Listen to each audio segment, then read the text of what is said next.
If you're thinking, my name's Dave, I'm the team rector, and a much younger self, but it's good to be with you this morning.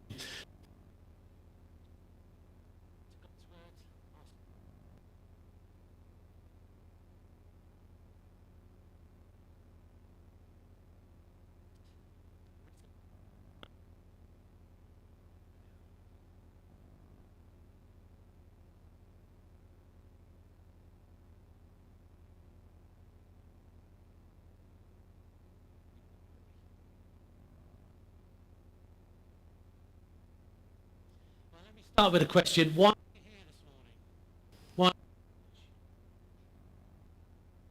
You might be here. Come. You do.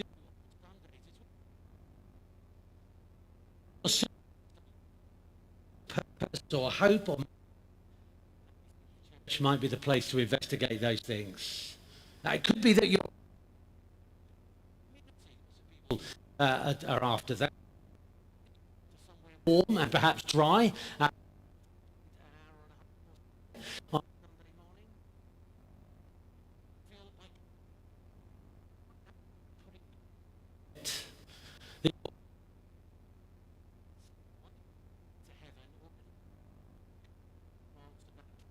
you're, or it could be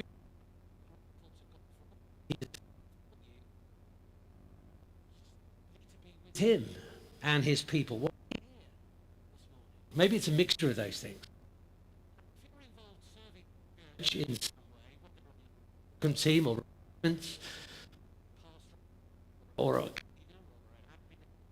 why do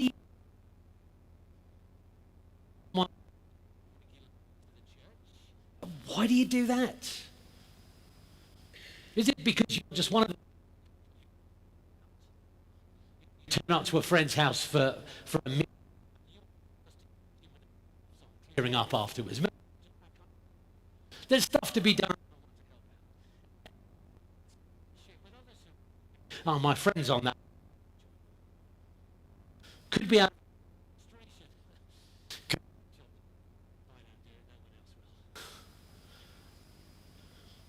Could be out of a sense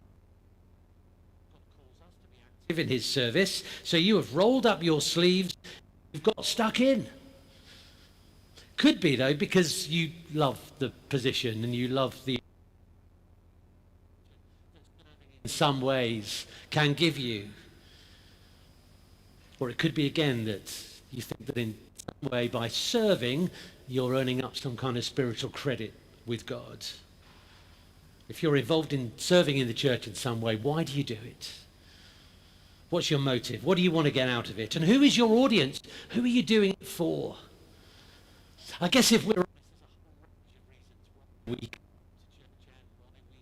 as we do, but if we're going to make sense of the passage that Bernice read, we need first to be honest with ourselves and allow God to search our hearts, to challenge us about the why and the hows that are. So if you've closed your Bibles, do open them up again, page 1018.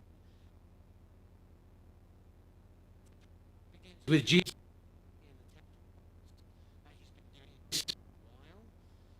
as he goes through this,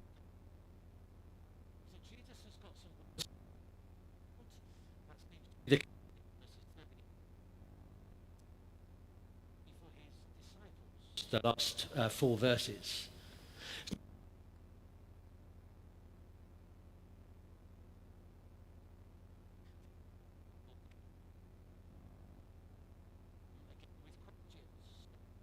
Those over the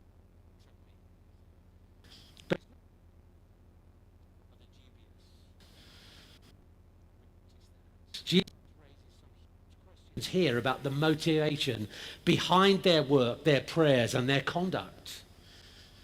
Verse 38, watch out for the teachers of the law. They like to walk around in with respect in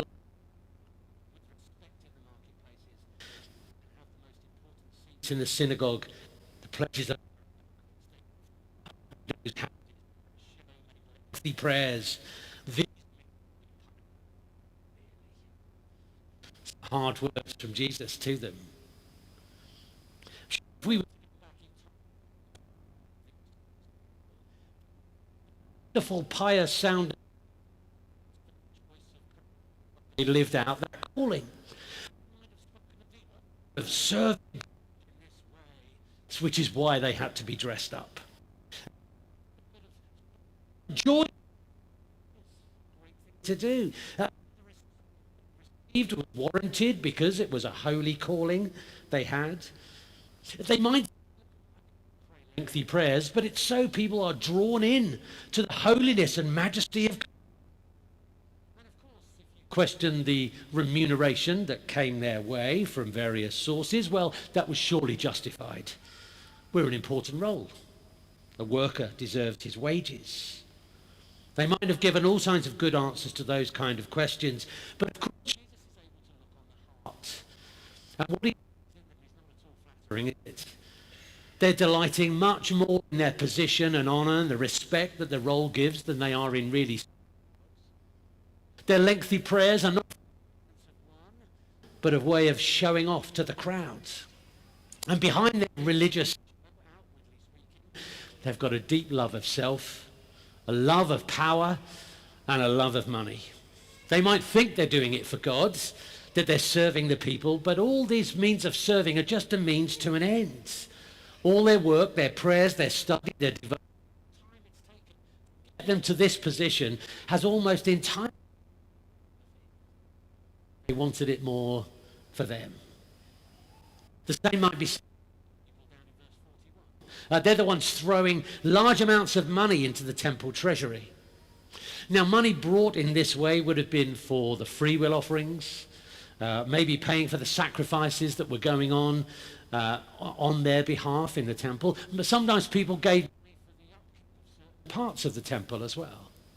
People would have brought their gifts and they would have put them into one of 13 large fire chests around the temple courtyard. So imagine a chest which has a trumpet-like receptacle coming out of it. One at the top, at the bottom, out. First of all, a priest would examine the money, make sure it was the right kind. We heard that a few weeks ago, didn't we? There's only a certain kind of money, no Roman coins allowed in the temple. And then the giver would be directed to deposit the money down one of these funnels. So can you imagine the scene that's going on? A well-dressed person ostensibly holding a large bag of gold. The priest receiving the money remarks loudly, "Oh, that's a wonderful offering. Thank you so much, sir." And then with a flourish, the rich person is directed to one of the chutes from a great height. Can you hear the noise of those coins rattling down? Attracting the applause of the crowd nearby. Oh, how generous that is. How marvellous. Praise God for their generosity. Except God's not really getting the praise, is he? Who's getting the praise?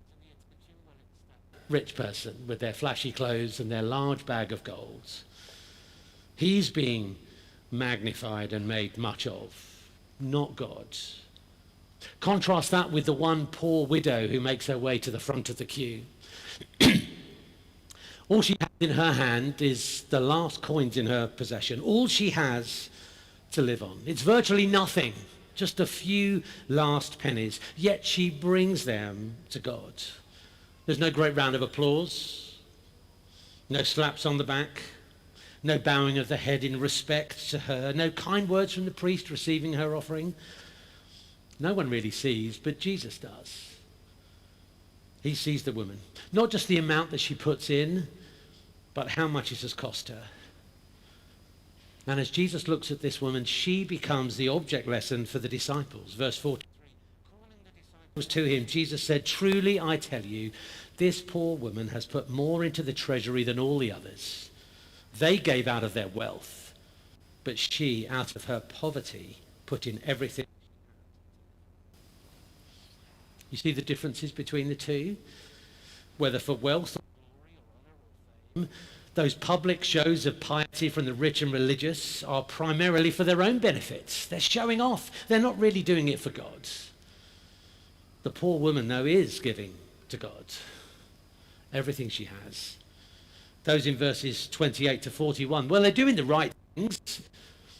They're praying, they're giving, they're serving, they're teaching, they're working in God's kingdom, but in their heart of hearts, they're doing it for all the wrong reasons. This poor widow has almost nothing to give. Yet as Jesus looks at her heart, he sees that her heart is right before the Lord. So how about us? Why do we do what we do? Why do we serve as we serve? Why do we give as we give? Just let those questions sit in your heart for a moment or two.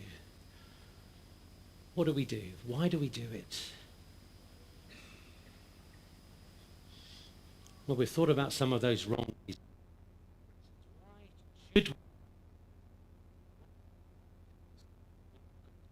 Why should we give? What does it mean to gather and give and serve for the right reasons? What does that look like? I'm throwing a bit of a curveball at St. Paul's later this morning. It's our communion Sunday. But rather than having communion at the end of the service, as soon as we've sung the first hymn and had our confession and the absolution and said the collect together, we're moving into communion. And we're doing that for a simple reason. So it's as an object lesson to an answer to this. We're reminded, aren't we, that we are not saved or by our religious devotion. There is nothing, in fact, nothing at all that we can do God or put God in our debt. Our hope, our only hope, is to admitting our spiritual and moral poverty, to come to him on bended knee, admitting our weakness to change, and then to receive by repentance and faith all that Jesus has won. All of that comes to us as a... That's why we're starting with communion at St. Paul's this morning. But of course, as we like. We have been bought by God, purchased by...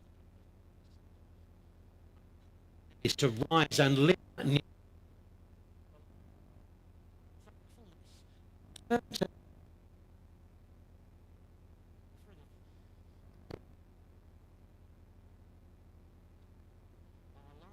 ourselves.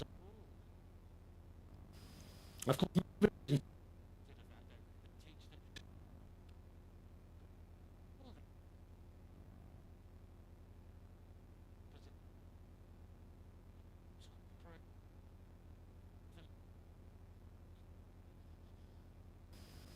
Christian faith is not like that.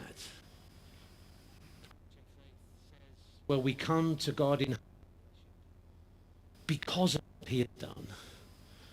We offer ourselves to him because he first gave himself for us. We give out of our money and our time because all of those things are gifts that God has already given to us. We express our heartfelt gratitude to God in the way we live. See the order there? We work because of what God has done. Anything. The poor widow was grateful to God, reliant on God. She came and she gave. And God saw that. She was doing those things for an audience of one. And what she did it for him. So the driving force behind our obedience and service and giving must be thankfulness. So how thankful are we? How thankful are we? Do we truly appreciate the depth of our sin, the horror of hell from which God has saved us? Are we so in awe of God's holiness, glory and majesty, realizing the wonder of his grace, that we want to give him the worship that we owe? If we are truly thankful, then that will be seen in our lives. It will be seen in our willingness to serve. It will be seen in the generosity of our giving. It will be seen in our regularity at Sunday worship and in the way we spend our time during the week. And it will be seen too in our attitude towards those things, how we do them, not just what we do, but how we do them. So our giving and serving will be joyfully given. They may be costly, but we won't begrudge that. Our hearts will be full of thankfulness, and that thankfulness will overflow in praise and worship. Those songs we've sung already about the goodness and the greatness of God. And that thankfulness will overflow in worship and giving and serving to the one who bore our pain and saved our souls and brought us into his family. So maybe as we approach Lent, it's time for a personal audit, or maybe a family audit, to reflect a little more on God's great salvation, to examine just how thankful we are and how our lives show it. It's a good thing to do from his change. And we have to give what we can. And what we can give and the time we have goes up and down. That's one of the lessons we learn from this passage, isn't it? One of the 4 principles about giving, whether it's time or money or efforts, that should shape our response to grace. Let me run through those. Our giving and service should be proportional, sacrificial, regular, and as far as possible in secret. And they apply to our time and our energy. Let's work through those briefly. Proportional.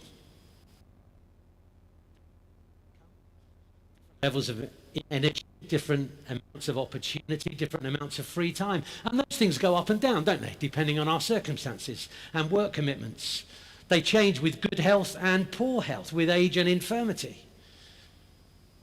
As we wrestle with what, take those things into account. Where we have much, well, we should give much. Where we have little, then we should give little. And there's no shame in that at all. God knows what we have. After all, he's the one who gave it all to us. Proportions are better than fixed amounts. So in terms of your time, your money, your efforts, what proportion of those things is devoted actively to God's service? Secondly, sacrifice. As well as being proportional, the Bible speaks about giving sacrificially as well. Show how much we've done for us. I'm not sure we've got any multi-millionaires in the congregation this morning. But if one of you are and you're giving 10,000, but if you're a multi-millionaire, you probably won't notice. But how does that gift that doesn't cost us anything truly show any gratitude? Well, it doesn't really, does it? Slipping in her last pennies into the offering, meaning there will be no bread for supper that night, well, that is giving at a great personal cost. If you're retired, then you may find it easy to give up an extra 2 hours in some way. For a busy working parent or someone caring for, well, finding an extra 2 hours huge heartache. But a thankful Christian will be willing to make those kind of sacrifices. Are we showing our thankfulness to God? So that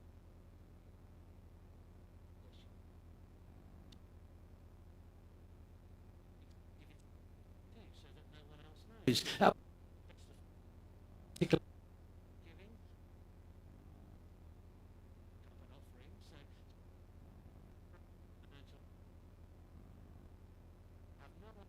You give. I don't want to know.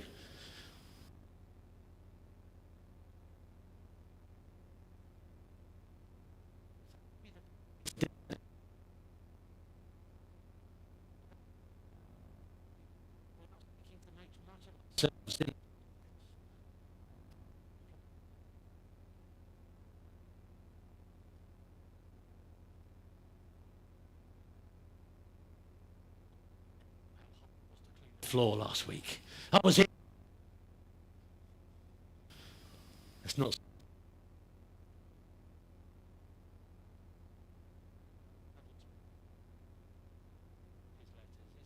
regularly.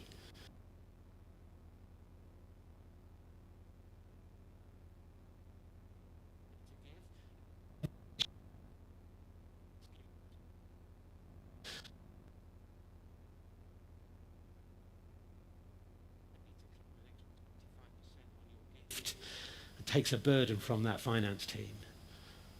But what about the way that we manage our diaries? Sometimes they're a little erratic. There isn't a clear pattern, but perhaps there is. Maybe there's a way that we could say, well, Thursday mornings, that will be my time to do whatever is needed within the church. I've got that time free. Well, what needs doing? Well, in a growing parish, there are lots of tasks that are necessary. You'll know many of those already because they come up time and time again, either in the talks or within the notices as Gareth leads the church here. So there are always needs for more people to join the cleaning and tidying team, to care for the building inside and outside. There's always need for more people to be taking care of one another. The need for a full musicians team on Sunday mornings is obvious. I'm sure those who organise would love those serving need to serve quite as often. And then there are those on Sundays.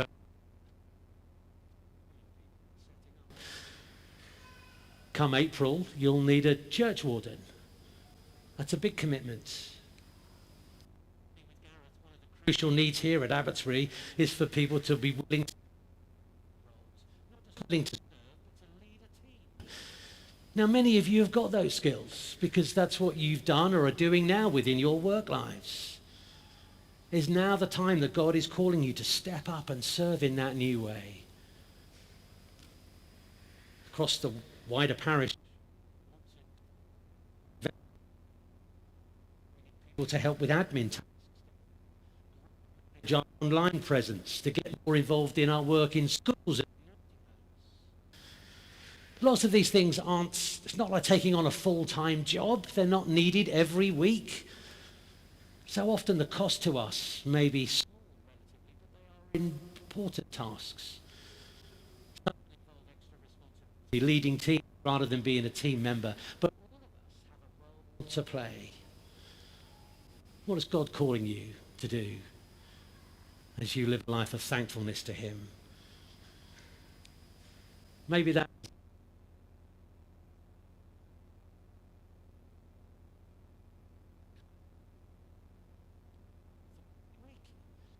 on a Monday morning or Monday evening.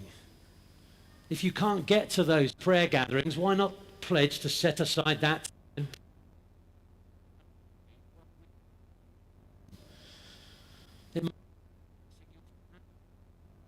Joining that parish giving scheme.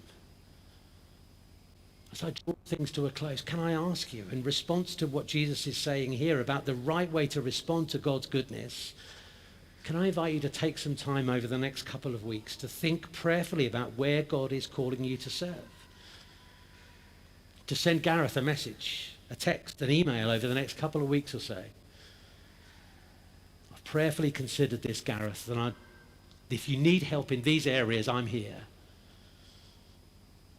Now, if you're still settling in with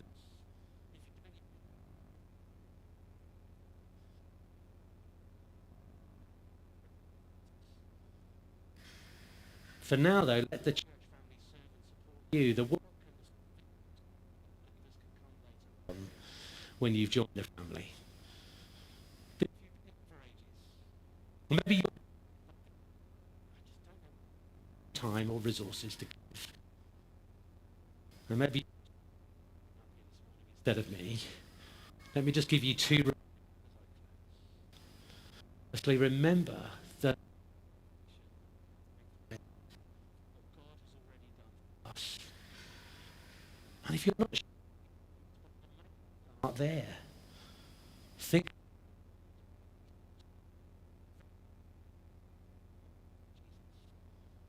And is of inestimable value to us. Whatever we feel is calling us to give it time or energy, it can never be enough to repay the debt that we owe Him. And the antidote for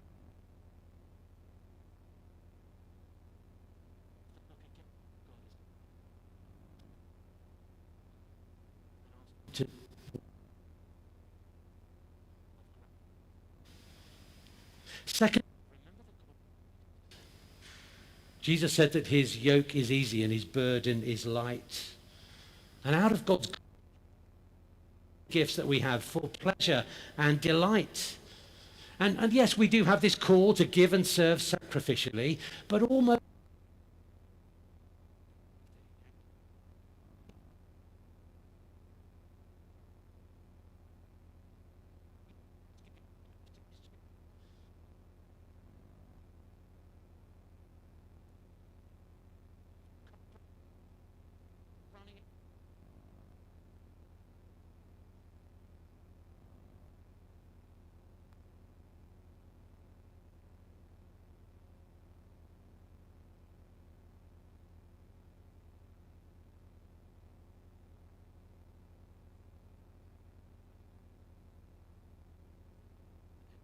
to keep for ourselves willingly, knowing that you can never, ever outgive God. For when we give and gather to him, we will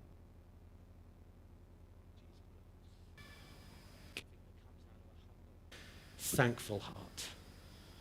May God bless us as we do that and build his church. Amen.